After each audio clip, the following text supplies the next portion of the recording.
First thing and foremost is we want to have some gloves on, because you don't know what the patient might be carrying as far as diseases. You don't want to get blood all over your hands. So try to have a good pair of gloves on. With anything, we've got to have bandaging. Is to control bleeding. We talked about in my how to control bleeding video that all bleeding stops eventually. So we need to try to get it controlled very quickly. So we want to have plenty of bandaging to get this under control. Also, you see I've got a plastic bag here. This is going to be some of your chest injuries. We're going to talk about that a little later in the video. For your puncture injuries, we're going to have bulky dressing as well. We've got a couple of different types of bulky dressing, and also some tape is always handy to have. Like Sush was saying, I've worked for a busy 911 system for 7 years now. I've seen my share of gunshot wounds. So this is just some basic tips on how to take care of someone who's been injured by a gunshot wound. First off is we've got our gloves on to try to protect ourselves and protect the person as well. With a gunshot wound, you're not going to know where the bullet has traveled once it's entered into the body. So we want to keep the patient as still as possible. During this, I'm going to hold Chooch's head still by just placing 2 bags on either side of his head, just to help remind him not to move his head.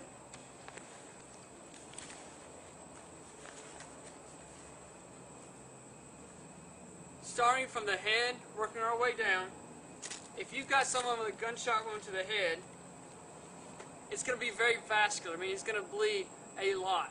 So a lot of bulky dressing is going to be what you're going to use to control this. By direct pressure and holding it. Don't keep moving it off, and just keep holding it. Working our way down, if you've got someone who's been shot from the neck all the way down to the lower rib cage, that has the possibility of being a sucking chest wound, meaning that there's a hole and air is going to be rushing in and out of it. When air is rushing in and out of the chest cavity or the neck area, it's not going to the lungs. It means your patient can get hypoxic, their respiratory rate is going to start decreasing, and they can go into respiratory failure unless you fix it.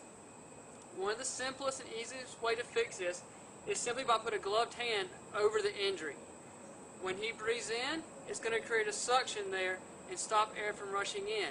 So, easiest way to fix this, put a gloved hand on there.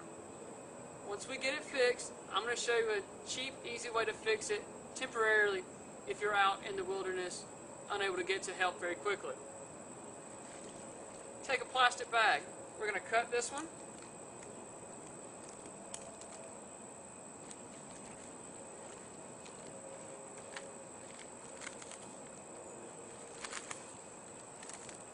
That's why it's always good to have a good pocket knife on you. This isn't the most sterile, but in the wilderness, when you can't get to help very quickly, this is going to save your life or your friend's life. Take this plastic, and once again, make a seal over where the injury is. Now, to keep it in place, we're just going to tape it down on 3 sides. You tape it down on 3 sides, so when he takes a breath in, it's going to suck to his chest and seal. When he takes a breath out, it'll release and it will let air come out so he doesn't get further injury. Just using some simple tape, and we're going to tape this down. Now, of course, we would have removed all of his clothes from where the possible injury. We wouldn't tape this on top of his shirt.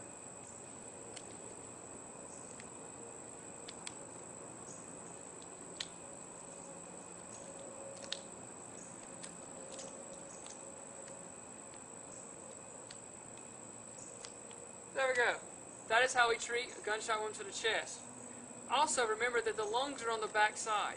So if you get a gunshot wound to the back, this is going to be the exact same treatment. You're just going to do it on the back. With a gunshot wound to the abdomen or pelvis, you're going to want to control that with bulky dressing like we've done before. Take a bulky dressing pad and apply direct pressure.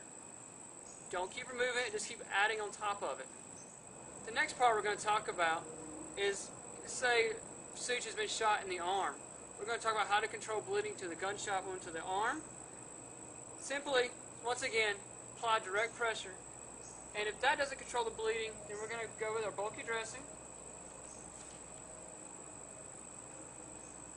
and put a bulky dressing to the arm.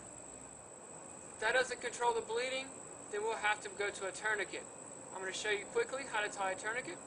Tying a tourniquet can be one of the most effective ways to control bleeding if you're out in the wilderness and it's going to be an extended time before you can get help.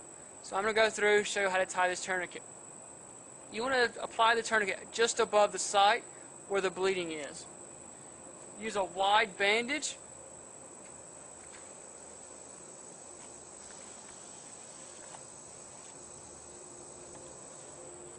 Just make a simple overhand knot.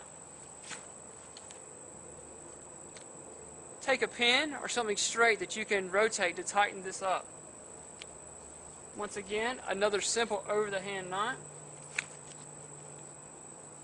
And because Such is my friend and I don't want to hurt him, I'm not going to tighten this up. But you would begin to rotate that.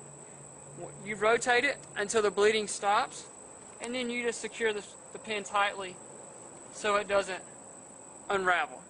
Remember that applying a tourniquet is a last resort. There is a possibility